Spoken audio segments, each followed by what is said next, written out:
Hello दोस्तों, आप सभी को हमारे यूट्यूब चैनल पर मोस्ट वेलकम है दोस्तों। तो दोस्तों, ये वीडियो है एनिशियंट हिस्ट्री भाग 3 यानी कि प्राचीन भारत का जो है ये तीसरा पार्ट है दोस्तों। ठीक है, इससे पहले आप लोगों को 2 पार्ट दे चुका हूँ, नहीं देखे हैं तो डिस्क्रिप्शन में लिंक होगा, वहाँ पे जाके देख सकते हैं। प्राचीन भारत जो है दोस्तों, हम इसको टॉपिक वाइज कवर कर रहे हैं और लूसेंट बुक से कवर कर रहे हैं। जैसा पे यहाँ पे लिख दिया हूँ कि प्राचीन भारत का ये जो भाग 3 है मौर्यकाल, यहाँ से मैं 80 क्वेश्चन सेलेक्ट किया हूँ लूसेंट बुक से, और ज़्यादातर यहाँ पे 75% का क्वेश्चन को कवर कर रहा हूँ। वो जो बहुत इजी क्वेश्चन है उसको मैं यहाँ स्किप इसलिए करता हूँ कि अब उस टाइप के क्वेश्चन एग्जाम में नहीं पूछे जाते हैं। जैसे एग्जाम जो कवर होता है दोस्तों, अगर यहाँ पे से पढ़ लेते हैं, SSC, CGL, UPSC, NTPC, CGL, railway, group D, RPF, constable, SI, NDA, navy, FCI, GD, etc, सभी तरह के एग्जामों के लिए दोस्तों है एनिशिएंट जो हिस्ट्री होता है प्राचीन भारत, काफ़ी महत्वपूर्ण टॉपिक होता है। अगर हम सारे टॉपिक कवर करवा दूंगा, अगर आप कर लेते हैं तो प्राचीन भारत से मेरा दावा है कि एक भी क्वेश्चन आपका नहीं छूटेगा। तो चलते हैं, स्टार्ट करते हैं पहला क्वेश्चन से। देखिए, पहला क्वेश्चन यहाँ पे आ चुका है मौर्यकाल से। तो यहाँ पे पूछा है कि सांची का स्तूप किसने बनाया था। 4 ऑप्शन दिया हुआ है, इन्हीं में से आपको राइट आंसर देना है दोस्तों। काफ़ी महत्वपूर्ण क्वेश्चन होता है प्राचीन भारत से। तो यहाँ पे जो अशोक है, सांची का स्तूप अशोक के द्वारा बनाया गया था। तो सी ऑप्शन यहाँ पे सही है। पड़ेगा अगला क्वेश्चन पर। तो अगला क्वेश्चन ये रहा दोस्तों, 2 नंबर का। इसमें पूछा गया किसके शासनकाल में डायमेक्स या डीमेकस भारत आया था। तो किसके शासनकाल में डीमेकस जो है भारत आया था। तो ये आया था बिंदुसार के शासनकाल में। किसके शासनकाल में? बिंदुसार के शासनकाल में। यहाँ से आपका डी ऑप्शन सही है। बढ़ेगा अगला क्वेश्चन पर। तो अगला क्वेश्चन ये रहा दोस्तों, 3 नंबर का। पूछा गया चाणक्य का अन्य नाम क्या था।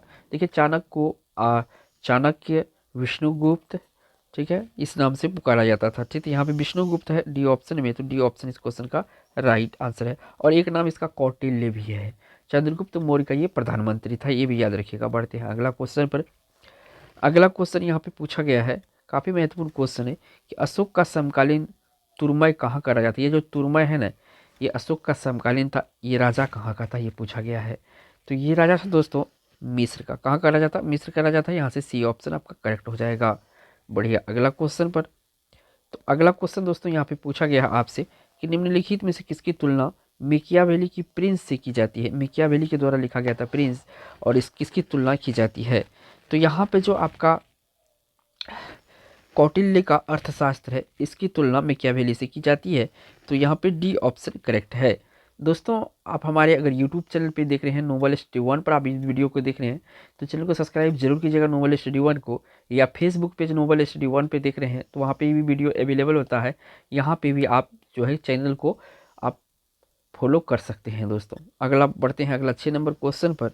तो 6 नंबर का क्वेश्चन यहाँ पे पूछा गया है दोस्तों, कि अर्थशास्त्र में उल्लिखित सप्तांग में शामिल थे। अर्थशास्त्र में जो उल्लिखित सप्तांग है उसमें क्या क्या शामिल था ये बताना है। काफ़ी बड़ा क्वेश्चन है, लेकिन उतना बार ही एग्जाम में ये पूछा जाता है। देखिए, इसमें राजा, क्षेत्र, प्रशासन एवं कोष, ये अर्थशास्त्र में सप्तांग में शामिल था। ठीक है, सी ऑप्शन यहाँ पे सही है, राजा, क्षेत्र, प्रशासन एवं कोष। बढ़िया अगला क्वेश्चन पर। तो अगला क्वेश्चन देखिए दोस्तों, 7 नंबर का क्वेश्चन है। इसमें पूछा गया है कि निम्नलिखित में सम्राट अशोक की वह पत्नी कौन थी जिसने उसको प्रभावित किया था। देखिए, इसको 3 पत्नियां थी अशोक सम्राट का, लेकिन उसमें एक पत्नियां जो उसको काफ़ी प्रभावित किया था उसका नाम पूछा गया है। तो उसका नाम था दोस्तों कारुवाकी। क्या नाम था? कारुवाकी नाम था। बी ऑप्शन यहाँ पे सही हो जाएगा। बढ़ते हैं अगला क्वेश्चन पर। तो अगला क्वेश्चन ये रहा दोस्तों, 8 नंबर का। काफ़ी महत्वपूर्ण क्वेश्चन है कि कौटिल्य द्वारा रचित अर्थशास्त्र कितने अधिकरणों में विभाजित है, यानी कि कितने भाग में विभाजित है ये पूछा गया है। तो टोटल ये 15 भाग में है अर्थशास्त्र का कौटिल्य। तो यहाँ से बी ऑप्शन सही है। अगला क्वेश्चन ये रहा आपका 9 नंबर का। यहाँ से जो पूछा गया है दोस्तों, अशोक ने अपने सभी अभिलेखों में एकरूपता से किस प्राकृत का प्रयोग किया, यानी किस प्राकृत भाषा का प्रयोग किया है यहाँ पे। ठीक है, क्वेश्चन थोड़ा स्पष्ट नहीं, मैं स्पष्ट कर दिया हूँ भाषा लिख के। तो प्राकृतिक का प्रयोग किया है, तो इसका अर्धमागधी का प्रयोग किया गया। किसका? अर्धमागधी का प्रयोग किया गया है। सी ऑप्शन यहाँ पे करेक्ट हो जाएगा।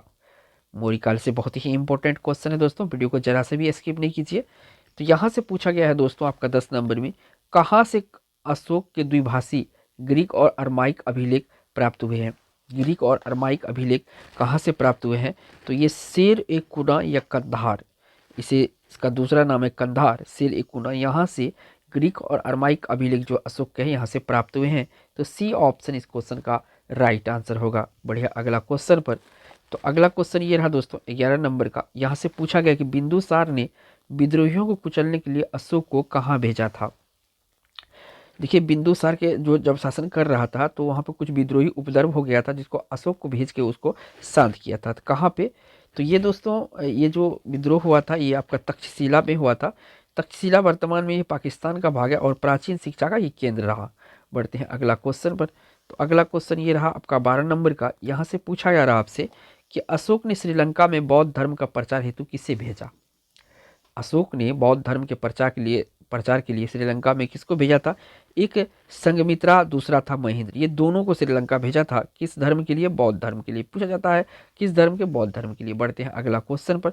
तो अगला क्वेश्चन ये रहा आपका 13 नंबर का। यहाँ से पूछा गया है कि निम्नलिखित में वह व्यक्ति कौन है जिसका नाम देव नाम प्रियदर्शी भी था। तो जो राजा अशोक है या सम्राट अशोक, इसी का नाम था प्यार से देवनाम प्रियदर्शी, यानी डी ऑप्शन यहाँ पे सही है। बढ़ते हैं अगला क्वेश्चन पर। तो अगला क्वेश्चन ये रहा दोस्तों, और एक क्वेश्चन ये रहा, हाँ, यहाँ से जो पूछा गया है कि कहाँ से प्राप्त अभिलेख में मौर्य काल में अकाल, सूखा जैसे देवी प्रकोप के समय राज्य द्वारा राहत कार्य किए जाने का विवरण मिलता है। तो ऐसा कौन सा जो अभिलेख है इसमें ऐसा मिलता है, साक्ष्य मिलता है? तो ये देखिए दोस्तों, ये मिलता था महास्थान, यानी बांग्लादेश, महास्थान जो है बांग्लादेश में अभिलेख है, सोहगरा उत्तर प्रदेश में अभिलेख है। ये दोनों अभिलेख जो है दोस्तों अशोक का है। किसका है? अशोक का है। पूछा जाता है कि भारत से बाहर कहाँ कहाँ पर है, तो भारत से बाहर एक अभिलेख है आपका कहाँ पे? महास्थान, बांग्लादेश में। सी ऑप्शन यहाँ पे सही है। बढ़ते हैं अगला क्वेश्चन पर। तो अगला क्वेश्चन ये रहा दोस्तों 15 नंबर का। यहाँ से जो पूछा गया कि निम्नलिखित में से प्राचीनतम राजवंश कौन सा है। तो सबसे प्राचीनतम इसमें है दोस्तों मौर्य। कौन सा? मौर्य राजवंश इसमें सबसे प्राचीनतम है। तो इस क्वेश्चन का जो राइट आंसर है इसमें सी ऑप्शन सही है। बढ़िया, अगला क्वेश्चन पर। अगला क्वेश्चन यहाँ पे पूछा गया है दोस्तों 16 नंबर का। पूछा गया निम्नलिखित मौर्य कला का सबसे अच्छा नमूना कौन है। मौर्य कला का सबसे अच्छा नमूना कौन है? तो मौर्य कला का सबसे अच्छा नमूना है स्तूप। ठीक है, कौन सा? स्तूप। इस काल में स्तूप अच्छे अच्छे बनाए गए थे, जैसे सांची का स्तूप अशोक ने बनवाया था। तो डी ऑप्शन इस क्वेश्चन का राइट आंसर होगा। बढ़िया, अगला क्वेश्चन पर। तो अगला क्वेश्चन ये रहा दोस्तों, इसमें पूछा गया है कि 17 में कौटिल्य चाणक्य किसका प्रधानमंत्री था, यानी कि चाणक्य जो था किसका प्रधानमंत्री था। तो यहाँ पे देखिए दो ऑप्शन है, एक चंद्रगुप्त फर्स्ट और चंद्रगुप्त मौर्य। इसमें कंफ्यूज होते होंगे, लेकिन ये जो है चंद्रगुप्त मौर्य का प्रधानमंत्री था। किसका? चंद्रगुप्त मौर्य का प्रधानमंत्री था चाणक्य। डी ऑप्शन सही है। बढ़ते हैं अगला क्वेश्चन पर। अगला क्वेश्चन काफी महत्वपूर्ण है। हाल फिलहाल का एक एग्जाम आया था, उसमें ये पूछा गया था कि मौर्य काल में सीता से क्या तात्पर्य है, या सीता का क्या अर्थ होता है। तो सीता का जो अर्थ होता है राजकीय भूमि से प्राप्त आय होता है। क्या होता है? राजकीय भूमि से प्राप्त आय जो होता है उसे क्या कहा जाता है? सीता कहा जाता है। ये ऑप्शन यहाँ पे करेक्ट है, बहुत इंपॉर्टेंट है, आंसर याद होना चाहिए आपको। बढ़ते हैं अगला क्वेश्चन पर। तो अगला क्वेश्चन ये रहा मेरे प्यारे दोस्तों 19 नंबर में। कलिंग विजय के उपरांत अशोक महान निम्नलिखित में से किस धर्म को अंगीकार कर लिया था। तो देखिए अशोक जो है बौद्ध धर्म को अंगीकार कर लिया था, और चंद्रगुप्त मौर्य जो है दोस्तों, चंद्रगुप्त मौर्य, इन्होंने जैन धर्म को अपनाया था। तो इनके बारे में भी याद रखें क्योंकि पूछा जाता है एग्जाम में। बढ़ते हैं अगला क्वेश्चन पर। अगला क्वेश्चन यहाँ पे पूछा गया है दोस्तों 20 नंबर में। ये विष्टि है। क्या है विष्टि? तो विष्टि जो है दोस्तों एक प्रकार का बेगारी था उस समय मौर्य शासनकाल में। डी ऑप्शन यहाँ पे सही हो जाएगा। बढ़ते हैं अगला क्वेश्चन पर। तो अगला क्वेश्चन ये रहा दोस्तों 21 नंबर का। यहाँ पे पूछा गया है कि चंद्रगुप्त के शासन के विस्तार में किसने प्रमुख रूप से मदद की थी शासन विस्तार में। तो इसमें जो चाणक्य था इसका प्रधानमंत्री था। इसका शासन में बहुत महत्वपूर्ण भूमिका था चाणक्य। इन्होंने इसका विस्तार नीति को जो है कि कुछ बढ़ावा दिया था, और इनका जितना भी राजकाज का नीति था ये चाणक्य निर्धारित करता था। ये ऑप्शन यहाँ पे सही है। बढ़ते हैं अगला क्वेश्चन पर। अगला क्वेश्चन देखिए दोस्तों, यहाँ पे पूछा गया है आपसे कि निम्नलिखित में से कौन सा अवरोही क्रम में जिला स्तर के अधिकारियों का नाम बताता है, यानी घटते हुए क्रम में। तो जिला स्तर का नाम किसमें अवरोही क्रम में है?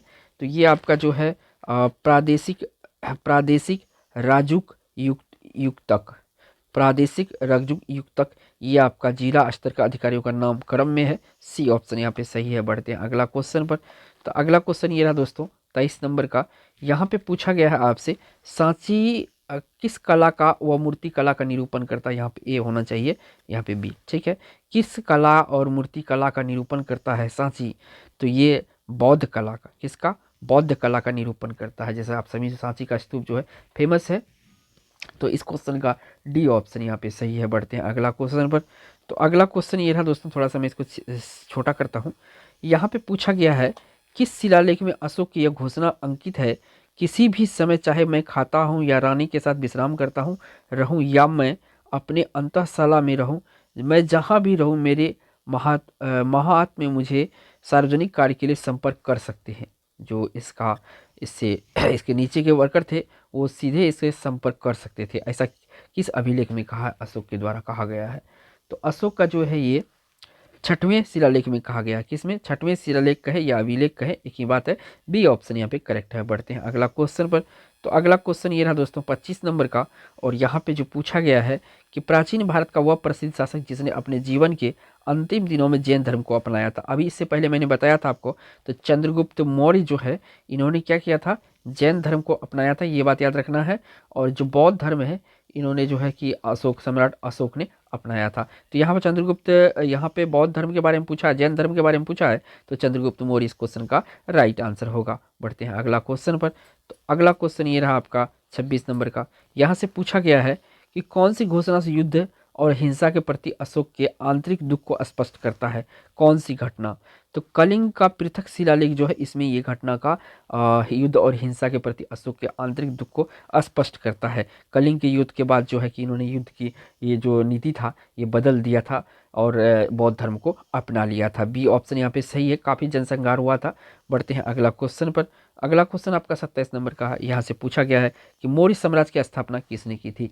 मौर्य साम्राज्य की स्थापना किसने की थी, तो चंद्रगुप्त मौर्य के द्वारा मौर्य संघ की स्थापना किया, जिसमें काफ़ी महत्वपूर्ण भूमिका निभाया था कौटिल्य यानी कि चाणक्य ने। बढ़ते हैं अगला क्वेश्चन पर।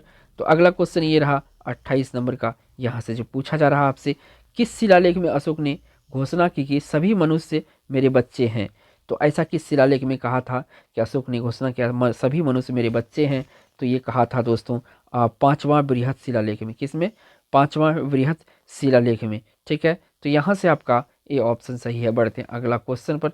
तो अगला क्वेश्चन ये रहा आपका 29 नंबर का। यहाँ पे पूछा गया है कि मौर्य साम्राज्य में प्रचलित मुद्रा का नाम क्या था। देखिए मौर्य साम्राज्य में जो प्रचलित मुद्रा का नाम था ये था दोस्तों पन। क्या कहा जाता था, पन कहा जाता था। इस क्वेश्चन का राइट आंसर सी। और ये जो गुप्त काल था दोस्तों, गुप्त काल में जो मुद्रा था उसको कहा जाता था दीनार। तो ये भी साथ के साथ याद रखिएगा। बढ़ते हैं अगला क्वेश्चन पर। तो अगला क्वेश्चन ये रहा आपका 30 नंबर का। यहाँ से पूछा गया कि बिंदुसार की मृत्यु के समय अशोक एक प्रांत का गवर्नर था, इस प्रांत को पहचान करे। यानी कि जब बिंदुसार की मृत्यु हुआ था अशोक एक जगह का गवर्नर था, नियुक्त था। तो ये गवर्नर कहाँ का था, तो ये गवर्नर था दोस्तों उज्जैन के। कहाँ का गवर्नर था, उज्जैन का गवर्नर था। सी ऑप्शन सही है। बढ़ते हैं अगला क्वेश्चन पर। तो अगला क्वेश्चन 31 नंबर का ये रहा। आपसे पूछा गया है कि निम्नलिखित में से कौन सा मौर्य वंश का शासक नहीं है, इनमें से मौर्य वंश का शासक नहीं है। तो यहाँ पे अशोक है दोस्तों, और जो आपका बिंदुसार है ये भी है, चंद्रगुप्त मौर्य ये भी है। तो यहाँ पे जो आपका राइट आंसर होगा जो अजातशत्रु है, ठीक है, ये आपका मौर्य वंश का शासक नहीं है। यहाँ पे बिंदुसार है, अगर बिंबिसार रहता तो वो भी नहीं होता। यहाँ पे बिंदुसार है, चंद्रगुप्त मौर्य का बेटा बिंदुसार, और जो ठीक है तो अशोक। तो यहाँ पे 3 ऑप्शन जो है ये मौर्य वंश से था, एक चंद्रगुप्त मौर्य, बिंदुसार, अशोक। यहाँ पे अजातशत्रु जो है ये आपका जो मौर्य वंश से नहीं था। बढ़ते हैं अगला क्वेश्चन पर। तो अगला क्वेश्चन ये रहा आपका 32 नंबर का। यहाँ से पूछा गया है कि अशोक द्वारा कलिंग पर चढ़ाई की जानकारी के लिए कौन सबसे महत्वपूर्ण स्रोत है। जब अशोक ने कलिंग पर चढ़ाई किया था तो किस अभिलेख में ये पूरा वर्णन है। तो ये जो अभिलेख है दोस्तों 13वां बृहत शिलालेख, 13वां बृहत शिलालेख में जो है ये वर्णन है कलिंग पर 261 ईसा पूर्व 61 ईस्वी में जो किया था लड़ाई, इसका वर्णन है। ये ऑप्शन सही है। बढ़ते हैं अगला क्वेश्चन पर। अगला क्वेश्चन दोस्तों 33 नंबर में पूछा गया निम्नलिखित में से अशोक का उत्तराधिकारी कौन था। तो अशोक का उत्तराधिकारी जो है दोस्तों ये था कुणाल। कौन था, कुणाल था इसका उत्तराधिकारी। सी ऑप्शन सही है। बढ़ते हैं अगला क्वेश्चन पर। तो अगला क्वेश्चन ये रहा आपका 34 नंबर का। यहाँ से पूछा गया है दोस्तों किस मौर्य सम्राट ने एक विदेशी राजा सीरिया के एंटियोकस फर्स्ट से अजीर, शराब और दार्शनिक को भारत भेजने का आग्रह किया था। क्या, अजीर, शराब और दार्शनिक को भारत भेजने का आग्रह किया था किस मौर्य सम्राट ने। तो ऐसा किया था दोस्तों बिंदुसार। कौन किया था? बिंदुसार किया था। डी ऑप्शन यहाँ पे सही है। बढ़ते हैं अगला क्वेश्चन पर। तो अगला क्वेश्चन ये रहा आपका 35 नंबर का। यहाँ से पूछा गया कि मुद्रा राक्षस के लेखक निम्न में से कौन है। काफी महत्वपूर्ण क्वेश्चन है। तो मुद्रा राक्षस के जो लेखक है ये कौन है? तो इसके लेखक है विशाख दत्त। मुद्रा राक्षस किसके द्वारा लिखा गया था? विशाख दत्त के लिखा गया था। डी ऑप्शन सही है। बढ़ते हैं अगला क्वेश्चन पर। तो अगला क्वेश्चन ये रहा दोस्तों आपका स्क्रीन पर 36 नंबर का आ चुका है कि भारतीय लिखने की कला नहीं जानते थे, यह किसकी उक्ति है? जो भारतीय थे लिखने की कला नहीं जानते थे, ये किसका कथन है? तो ये मेगास्थनीज का कथन है। मेगास्थनीज ने जो है कहा था कि जो भारतीय थे वो लिखने की कला नहीं जानते थे। बी ऑप्शन यहाँ पे सही है। बढ़ते हैं अगला क्वेश्चन पर। तो अगला क्वेश्चन ये रहा दोस्तों, और यहाँ से पूछा जा रहा है आपसे कि मालवा गुजरात महाराष्ट्र किस शासक ने पहली बार जीते? मालवा गुजरात एवं महाराष्ट्र किस शासक ने पहली बार जीता? तो ये पहली बार जीता था चंद्रगुप्त मौर्य ने। किसने जीता था? चंद्रगुप्त मौर्य ने जीता है। बी ऑप्शन यहाँ पे सही है। ठीक है, चंद्रगुप्त मौर्य। बढ़ते हैं अगला क्वेश्चन पर। तो अगला क्वेश्चन मैं थोड़ा सा छोटा कर देता हूँ, और यहाँ पे पूछा गया है आपसे कि अत्यंत पॉलिश किए गए एकासम अशोक स्तंभ जिसे पांडुरंजित बालू का कासम एकल टुकड़ों में तक्षित किए गए हैं, उससे साधारणतः कहाँ के खदानों से निकाले गए हैं? यानी कि कहाँ से खान से निकाले गए हैं ये जो अशोक के स्तंभ है? बहुत ही पॉलिश वाला स्तंभ है। तो ये निकाले गए हैं दोस्तों मिर्जापुर के समीप चुनार से। कहाँ से? मिर्जापुर के समीप चुनार से इसको निकाले गए हैं। सी ऑप्शन यहाँ पे सही है। बढ़ते हैं अगला क्वेश्चन पर। तो अगला क्वेश्चन ये रहा दोस्तों, और इसमें जो पूछा गया आपसे 39 नंबर में, किसने सहिष्णुता, उदारता और करुणा के त्रिविध आधार पर राजवंश की स्थापना किया? उदारता, करुणा और त्रिविध आधार पर जो है राजवंश की स्थापना किया था। तो किसने किया था? तो ऐसा किया था अशोक ने, सम्राट अशोक ने। सी ऑप्शन यहाँ पे सही है। बढ़ते हैं अगला क्वेश्चन पर। तो अगला क्वेश्चन ये रहा दोस्तों आपका 40 नंबर का। यहाँ से पूछा गया कि अशोक का शिलालेख भारतीय उपमहाद्वीप के बाहर भी पाया गया है, निम्नलिखित में से किस देश में यह पाया गया है? तो भारत के जो बाहर पाया गया है ये पाया गया है अफगानिस्तान में। कहाँ पे? अफगानिस्तान में। सी ऑप्शन यहाँ पे सही है। यहाँ पे पूछा है अशोक का शिलालेख, तो अशोक का अभिलेख, तो अशोक का अभिलेख अफगानिस्तान में मिला है, भारत से बाहर। बढ़ते हैं अगला क्वेश्चन पर। अगला क्वेश्चन देखिए दोस्तों 41 नंबर का है, और ये मौर्यकाल का क्वेश्चन है। निम्नलिखित में से किस शहर में अशोक के शिलालेख नहीं है? टोपरा में है, गिरनार में है, कंधार में है? जो पाटलिपुत्र यानी पटना है यहाँ पे इसका शिलालेख नहीं है अशोक के। ए ऑप्शन यहाँ पे सही है। ठीक है, बढ़ते हैं अगला क्वेश्चन पर। तो अगला क्वेश्चन देखिए दोस्तों, यहाँ पे 42 नंबर का आया है। पूछा गया है कि अशोक के काल में कौन सी लिपि दक्षिण भारत में परिवर्तित हुई थी? अशोक काल में कौन सी लिपि दक्षिण भारत में परिवर्तित हुई थी? तो ये लिपि था दोस्तों कौन सा? तो ये लिपि था आपका ब्राह्मी। ब्राह्मी लिपि जो है अशोक के द्वारा विकसित किया गया था दक्षिण, और ये दक्षिण भारत में काफ़ी परिवर्तित हुआ। सी ऑप्शन सही है। बढ़ते हैं अगला क्वेश्चन पर। तो अगला क्वेश्चन ये रहा दोस्तों आपका 43 नंबर का, और यहाँ पे जो पूछा गया है कि अर्थशास्त्र का लेखक समकालीन था। यहाँ पे ये नहीं पूछा है आपका कौटिल्य या चाणक्य या विष्णुगुप्त। यहाँ पे सीधा दिया का अर्थशास्त्र का लेखक समकालीन था। किसका समकालीन था? तो ये था चंद्रगुप्त का। किसका समकालीन था? चंद्रगुप्त का समकालीन था, यानी 43 का डी ऑप्शन सही है। चंद्रगुप्त मौर्य कहा जाता है इसको। ठीक है, डी ऑप्शन यहाँ पे सही है। बढ़ते हैं अगला क्वेश्चन पर। तो अगला क्वेश्चन देखिए दोस्तों यहाँ पे 44 नंबर में है। पूछा गया है अशोक के बारे में जानने के लिए महत्वपूर्ण स्रोत है। तो अशोक के बारे में सबसे ज़्यादा जो ज्ञात मिलता है ये शिलालेख या अभिलेख से मिलता है। डी ऑप्शन सही है। ठीक है, डी ऑप्शन यहाँ पे सही है 44 का। बढ़ते हैं अगला क्वेश्चन पर। तो अगला क्वेश्चन ये रहा दोस्तों आपका, और ये 45 का है कि नंद वंश के पश्चात मगध पर किस राजवंश ने शासन किया? नंद वंश के बाद मगध पर किस राजवंश ने शासन किया था? तो इसके जस्ट बाद जो शासन किया था वो था दोस्तों मौर्य वंश, जिसका महान सम्राट था अशोक चंद्रगुप्त मौर्य। बढ़ते हैं अगला क्वेश्चन पर। तो अगला क्वेश्चन यहाँ पे दोस्तों 46 नंबर का है। किस महीने में मौर्य के राजकोषीय वर्ष आरंभ होता था उनमें शामिल है? यानी किस महीने में जो मौर्य साम्राज्य था उसका राजकोषीय वर्ष आरंभ होता था? तो यह आरंभ होता था दोस्तों जो है आषाढ़ में, यानी जुलाई माह में, या हिंदी में कहे तो आषाढ़ में इसका जो है राजकीय वर्ष प्रारंभ हो जाता था। डी ऑप्शन यहाँ पे सही है। बढ़ते हैं अगला क्वेश्चन पर। तो अगला क्वेश्चन ये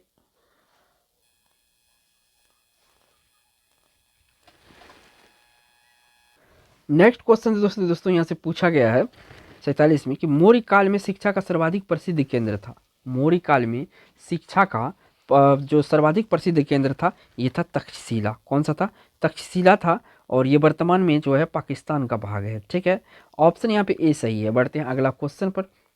तो अगला क्वेश्चन ये रहा दोस्तों 48 नंबर का। यहाँ से पूछा गया किस जैन ग्रंथ में चंद्रगुप्त मौर्य को जैन धर्म अपनाने का उल्लेख मिलता है। तो किस जैन धर्म में ऐसा कहा गया है। तो ये जो जैन धर्म है ये है आपका परिशिष्ट पर्वन। परिशिष्ट पर्वन में जो है बताया गया है कि जो चंद्रगुप्त मौर्य था इन्होंने जैन धर्म को अपनाया था। डी ऑप्शन यहाँ पे सही है। बढ़ते हैं अगला क्वेश्चन पर। तो अगला क्वेश्चन ये रहा दोस्तों 49 नंबर का। यहाँ से पूछा गया कि मेगास्थनीज की पुस्तक का नाम क्या है। तो इसका पुस्तक का नाम है इंडिका। क्या नाम है, इंडिका इसकी पुस्तक का नाम है। काफ़ी महत्वपूर्ण क्वेश्चन है, याद रखिएगा। बढ़ते हैं अगला क्वेश्चन पर। तो अगला क्वेश्चन ये रहा 50 नंबर का। यहाँ से पूछा गया है किस श्रीलंकाई शासक ने अपने आप को मौर्य सम्राट अशोक के आदर्शों के अनुरूप ढालने की कोशिश की। यानी कि श्रीलंकाई शासक ने अपने आप को मौर्य सम्राट अशोक के आदर्शों के अनुरूप ढालने की कोशिश किया था। तो ये किया था दोस्तों 30 में किया था, जो कि श्रीलंका के शासक था। ये ऑप्शन यहाँ पे सही है। बढ़ते हैं अगला क्वेश्चन पर। तो अगला क्वेश्चन ये रहा दोस्तों आपका 51 नंबर का। यहाँ से पूछा गया है जिसके ग्रंथ में चंद्रगुप्त मौर्य का विशिष्ट रूप से वर्णन हुआ है वह है। जिसके ग्रंथ में चंद्रगुप्त मौर्य का विशिष्ट रूप से वर्णन है वह है। किस ग्रंथ में इनमें से हुआ है चंद्रगुप्त मौर्य का वर्णन। तो यहाँ पे जो आपका विशाख दत्त है, विशाख दत्त में चंद्रगुप्त मौर्य का डिटेल से वर्णन हुआ है। ये ऑप्शन यहाँ पे सही है। बढ़ते हैं अगला क्वेश्चन पर। तो अगला क्वेश्चन यहाँ पे 52 नंबर का है। पूछा जा रहा है कि मौर्य काल में गुप्तचरों को क्या कहा जाता था। VVI क्वेश्चन है आपका। ठीक है, मौर्य काल में गुप्तचरों को क्या कहा जाता था। तो मौर्य काल में जो गुप्तचरों को कहा जाता था ये आपका गूढ़ पुरुष। क्या कहा जाता था, गूढ़ पुरुष कहा जाता था गुप्त मौर्य काल में गुप्तचरों को। बढ़ते हैं अगला क्वेश्चन पर। तो अगला क्वेश्चन ये रहा आपका 53 नंबर का। अशोक के शिलालेख में प्रयुक्त भाषा है।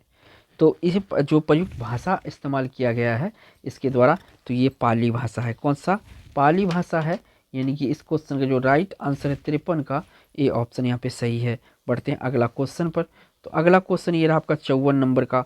और यहाँ पे पूछा गया है 54 नंबर में मौर्य काल में एग्रोनोमाई किसे कहा जाता था। जो मौर्य काल था उसमें एग्रोनोमाई किसे कहा जाता था। तो ये कहा जाता था सड़क निर्माण अधिकारी को। क्या कहा जाता था, सड़क निर्माण अधिकारी को मौर्य काल में एग्रोनोमाई कहा जाता था। डी ऑप्शन यहाँ पे सही है। बढ़ते हैं अगला क्वेश्चन पर। तो अगला क्वेश्चन ये रहा आपका 55 नंबर का। यहाँ से पूछा गया है कि निम्नलिखित में से किस मौर्य राजा ने दक्कन का विजय प्राप्त की थी। दक्कन का विजय किस राजा ने प्राप्त किया था मौर्य शासक ने। तो ये किया था दोस्तों चंद्रगुप्त मौर्य। चंद्रगुप्त मौर्य जो है दक्कन पे विजय प्राप्त कर लिया था। डी ऑप्शन यहाँ पे सही है। बढ़ते हैं अगला क्वेश्चन पर। तो अगला क्वेश्चन यहाँ पे पूछा गया 56 नंबर का। किसने पाटलिपुत्र को पोलीबोथरा कहा था। यानी कि पाटलिपुत्र अभी जो वर्तमान में पटना है उसको पोलीबोथरा कहा था। तो ऐसा किसने कहा था। तो ऐसा जो कहा था ये कहा था दोस्तों मेघास्थनीज। किसने कहा था, मेघास्थनीज पटना को पोलीबोथरा कहा था। सी ऑप्शन यहाँ पे सही है। बढ़ते हैं अगला क्वेश्चन पर। तो अगला क्वेश्चन ये रहा दोस्तों आपका 57 नंबर का। यहाँ से पूछा गया मेघास्थनीज ने भारतीय समाज को कितने श्रेणी में विभाजित किया था। तो ये टोटल 7 श्रेणी में विभाजित किया था मेघास्थनीज अपने पुस्तक में। ठीक है, तो ये इस क्वेश्चन का राइट आंसर होगा बी ऑप्शन 57 का। बढ़ते हैं अगला क्वेश्चन पर। तो अगला क्वेश्चन आपका 58 नंबर का। ये पूछा गया है अशोक के बारे में है कि अशोक ने अपने राज्याभिषेक के चौथे वर्ष में निग्रोध के प्रभाव से प्रभावित होकर किससे बौद्ध धर्म दीक्षा ली। राज्याभिषेक के चौथे वर्ष में निग्रोध के प्रभाव से प्रभावित होकर किससे बौद्ध धर्म की दीक्षा लिया था।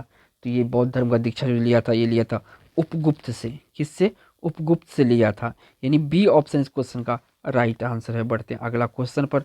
तो अगला क्वेश्चन ये रहा आपका 59 नंबर का।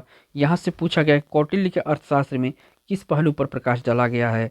तो ये पूरा राजनीतिक नीतियाँ पर प्रकाश डाला गया है कौटिल्य के अर्थशास्त्र पर। डी ऑप्शन यहाँ पे सही है। बढ़ते हैं अगला क्वेश्चन पर। तो अगला क्वेश्चन ये रहा दोस्तों और ये 60 नंबर का क्वेश्चन है। पूछा गया किस ग्रंथ में शूद्रों के लिए आर्य शब्द का प्रयोग हुआ है। शूद्रों के लिए किस ग्रंथ में शूद्रों के लिए आर्य शब्द का प्रयोग हुआ है। तो आर्य का शब्द का प्रयोग जो हुआ है अर्थशास्त्र में हुआ। किसमें, अर्थशास्त्र में हुआ। सी ऑप्शन सही है। बढ़ते हैं अगला क्वेश्चन पर। तो अगला क्वेश्चन देखिए दोस्तों 61 नंबर का है। इसमें पूछा गया है कि निम्न में से कौन सा क्षेत्र अशोक के साम्राज्य में सम्मिलित नहीं था। तो सबसे कलिंग था, अफगानिस्तान था, बिहार था। ये जो श्रीलंका था दोस्तों तो ये अशोक के साम्राज्य में नहीं था। ये ऑप्शन इस क्वेश्चन का राइट आंसर होगा। बढ़ते हैं अगला क्वेश्चन पर। तो अगला क्वेश्चन यहाँ पे 62 नंबर का आ चुका है। पूछा गया है कि श्रीनगर की स्थापना किस मौर्य शासक ने किया था। तो श्रीनगर का स्थापना जो मौर्य शासक किया था वो था दोस्तों अशोक। अशोक जो है श्रीनगर की स्थापना किया था। सी ऑप्शन यहाँ पे सही है। बढ़ते हैं अगला क्वेश्चन पर। तो अगला क्वेश्चन ये रहा 63 नंबर का, यहाँ से पूछा गया पाटलिपुत्र की शासक ने सर्वप्रथम अपनी राजधानी बनाई। तो सर्वप्रथम राजधानी बनाया था चंद्रगुप्त मौर्य। कौन बनाया था? चंद्रगुप्त मौर्य बनाया था। यहाँ पे सी ऑप्शन सही है। कहीं कहीं पे उज्जैन लिखा आएगा दोस्तों, लेकिन ऑप्शन में या तो चंद्रगुप्त मौर्य देगा, क्योंकि इसके बाद उज्जैन ने भी राजधानी बनाया था, लेकिन ऑप्शन यहाँ पे चंद्रगुप्त दिया हुआ, चंद्रगुप्त सही होगा। ठीक है, बढ़ते हैं अगला क्वेश्चन पर। तो अगला क्वेश्चन यहाँ पे देखिए दोस्तों 64 नंबर का आ चुका है।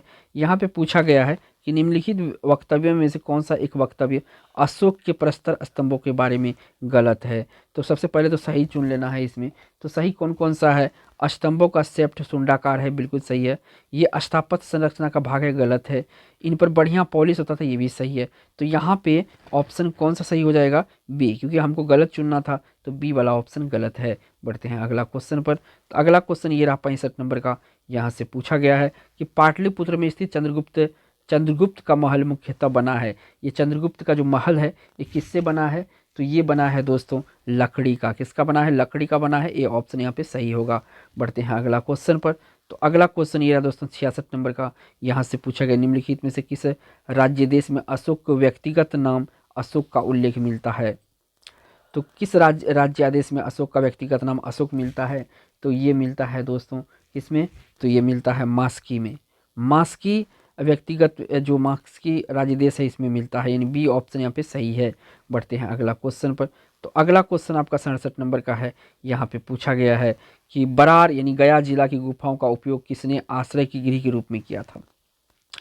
तो बरार गया जिला यानी कि गुफाओं को उपयोग जो है आश्रय के रूप में किया था, तो आजीविकों ने किया था। किसने किया था? आजीविकों ने किया था। 67 का यहाँ पे सी ऑप्शन सही है। आजीविकों ने जो है इसका उपयोग किया था किसके रूप में? आश्रय के रूप में। बढ़ते हैं अगला क्वेश्चन पर। ये रहा अगला क्वेश्चन, यहाँ पे 68 नंबर का है। पूछा गया अशोक के जो शिलालेख, यहाँ पे अशोक के जो शिलालेख यानी रॉक एडिक्ट से संगम राज्य के बारे में हमें बताता है। तो कौन सा शिलालेख में जो है संगम राज्य के बारे में बताया गया है? और दूसरा और 13वां में बताया गया। क्या बताया गया है? संगम राज्य के बारे में। ये ऑप्शन सही है। बढ़ते हैं अगला क्वेश्चन पर। तो अगला क्वेश्चन ये रहा आपका 69 नंबर का। इसमें पूछा गया किस शिलालेख में यह साबित होता है कि चंद्रगुप्त का प्रभाव पश्चिम भारत तक फैला हुआ था। तो ये किस शिलालेख में पड़ा होता है? तो ये जो आपका रुद्र दमन का जूनागढ़ अभिलेख है, इसमें ऐसा बताया गया है कि पश्चिम भारत तक के चंद्रगुप्त का शासन फैला था। ये ऑप्शन यहाँ पे सही है। बढ़ते हैं अगला क्वेश्चन पर। तो अगला क्वेश्चन ये रहा आपका 70 नंबर का। यहाँ पे पूछा गया है आपसे किस ग्रंथ में चंद्रगुप्त मौर्य के लिए ब्रिसल शब्द का प्रयोग किया गया है। चंद्रगुप्त मौर्य का ब्रिसल यानी कि निम्न कुल छोटा जाति के लोग बोला गया है, तो कौन सा बुक में ऐसा कहा गया है? तो ये कहा गया मुद्रा राक्षस में। विशाख दत्त के रचित है मुद्रा राक्षस, याद रखिएगा विशाख दत्त। ठीक है ना, विशाख दत्त। ठीक है, बढ़ते हैं अगला क्वेश्चन पर। अगला क्वेश्चन ये रहा 71 नंबर का। यहाँ पे पूछा गया है केवल वह स्तंभ जिसमें अशोक ने स्वयं को मगध का सम्राट बताया। तो मगध का सम्राट जो अशोक बताया था, कौन सा स्तंभ में बताया था? तो ये बताया था दोस्तों भाभरू स्तंभ में। किसमें? भाभरू स्तंभ में। बी ऑप्शन इस क्वेश्चन का राइट आंसर होगा। बढ़ते हैं अगला क्वेश्चन पर। तो अगला क्वेश्चन यहाँ पे 72 नंबर का है। पूछा गया अशोक के अधिकांश अभिलेख किस भाषा व लिपि में है। तो ये प्राकृत और कौन सा? प्राकृत और ब्राह्मी लिपि में है। प्राकृतिक भाषा है और ब्राह्मी लिपि है अशोक का शिलालेख का। सी ऑप्शन यहाँ पे सही है। बढ़ते हैं अगला क्वेश्चन पर। तो अगला क्वेश्चन यहाँ पे 73 नंबर का है। यहाँ पे पूछा गया प्रथम भारतीय साम्राज्य स्थापित किया गया। प्रथम भारतीय साम्राज्य स्थापित किया गया था, किसके द्वारा स्थापित किया गया था? तो ये चंद्रगुप्त मौर्य के द्वारा स्थापित किया गया था। ठीक है, किसके द्वारा? चंद्रगुप्त मौर्य के। बढ़ते हैं अगला क्वेश्चन पर। तो अगला क्वेश्चन यहाँ पे 74 नंबर का है। थोड़ा सा मैं क्वेश्चन को छोटा करता हूँ सुविधा के लिए। बढ़ते हैं 74 नंबर में। अशोक ने 261 ईसा पूर्व में कलिंग को जीतने के बाद क्या किया था। तो देखिए भारी रक्तपात देखकर युद्ध की नीति को सदा के लिए त्याग दिया था। ठीक, कौन? अशोक ने। इसके बाद ये जस्ट बौद्ध धर्म अपना लिया था, ये युद्ध की नीति छोड़ दिया था। बी ऑप्शन सही है। बढ़ते हैं अगला क्वेश्चन पर। अगला क्वेश्चन ये रहा 75 नंबर का। इसे पूछा गया उत्तरांचल यानी उत्तराखंड में अशोक का शिलालेख स्थित है। तो उत्तरांचल यानी उत्तराखंड में एक जो शिलालेख है अशोक का, ये कहाँ पर है? तो ये है दोस्तों कालसी में। कहाँ पे है? कालसी में है। डी ऑप्शन सही है। बढ़ते हैं अगला क्वेश्चन पर। तो अगला क्वेश्चन ये रहा दोस्तों 76 नंबर का। यहाँ पे पूछा निम्नलिखित में से कौन सा राजा प्राय जनता के संपर्क में रहता था, तो ये अशोक जो है जनता के संपर्क में रहता था। डी ऑप्शन सही है। बढ़ते हैं अगला क्वेश्चन पर। तो अगला क्वेश्चन ये रहा आपका 77 नंबर का। यहाँ पे पूछा गया अशोक के शिलालेख को पढ़ने वाला प्रथम अंग्रेज कौन था। तो ये सबसे पहले पढ़ा था जेम्स प्रिंसेप। 1828 में ये पढ़ा था। कब पढ़ा था? 1828 में जेम्स प्रिंसेप ने इसका शिलालेख को पढ़ा था। बढ़ते हैं अगला क्वेश्चन पर। यहाँ पे 78 नंबर का क्वेश्चन है। पूछा गया है चंद्रगुप्त मौर्य ने सेल्यूकस को कब पराजित किया था। चंद्रगुप्त मौर्य ने सेल्यूकस को कब पराजित किया था। तो चंद्रगुप्त मौर्य ने 305 ईस्वी पूर्व में पराजित किया था। किसको? सेल्यूकस निकोटर को। यानी कि इस क्वेश्चन का राइट आंसर जो है यहाँ से डी ऑप्शन सही है। बढ़ते हैं अगला क्वेश्चन पर। तो ये रहा 79 नंबर का क्वेश्चन। यहाँ पे पूछा गया है 79 नंबर में कलिंग युद्ध के विजय तथा क्षत्रियों का वर्णन अशोक के किस शिलालेख में है। तो ये शिलालेख 13वां में है। किस में है? शिलालेख 13वां में है। कलिंग युद्ध और क्षत्रिय का वर्णन। बढ़ते हैं अगला क्वेश्चन पर। तो अगला क्वेश्चन ये रहा आपका और इस वीडियो का लास्ट क्वेश्चन भी होगा। यहाँ पे पूछा गया कि प्रसिद्ध यूनानी राजदूत मेगास्थनीज भारत में किसके दरबार में आए थे। वीवीआई क्वेश्चन है। तो मेगास्थनीज जो है चंद्रगुप्त मौर्य के दरबार में आए थे। किसके?